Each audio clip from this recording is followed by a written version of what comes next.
প্রতি হয়। ভগবান শ্রীকৃষ্ণ পুরো বিশ্বকে কৃপা করে রেখেছে। পাপী যদিও হও তার প্রতি ভগবান কৃষ্ণ কৃপা করে রেখেছে। একটি মুচি চণ্ডাল ক্ষৈত্র বৈশ্য সকলের প্রতি ভগবান শ্রীকৃষ্ণ কৃপা করে রেখেছে। দেখবেন আমরা এই জাগতিক জগতের সংসারে এসে দেখবেন যে নিজের চিন্তা ভাবনা করে মরি। মাগো, এত অমনোযোগী আর এত কথা বললে কীর্তন করা খুব মুশকিল। আপনারা না আমার ভালো মা, এত কথা বলেন না মা।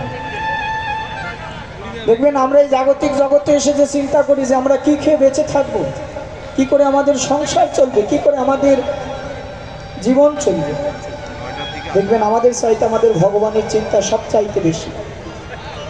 মাতৃগর্ভে যখন সন্তান আসে, দেখবেন সন্তান জন্ম নেবার আগে মায়ের স্তন যুগলে ভগবান দুধের সঞ্চার করে দেয়।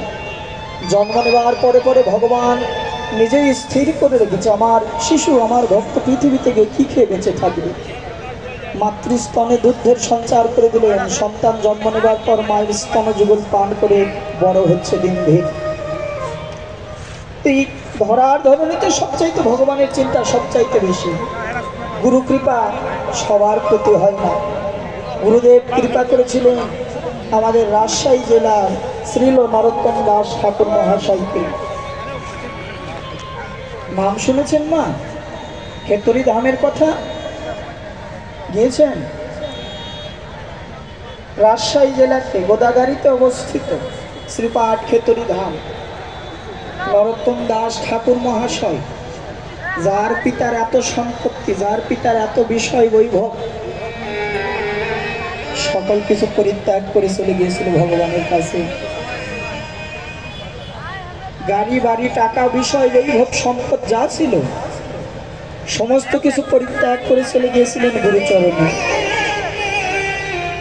নীলাচলে বৃন্দাবনে চলে গেলেন। যে গুরুদেব খুঁজতে লাগলেন যে আমি কার কাছে মন্ত্র নেব, কার কাছে আমি গুরু বরণ করব।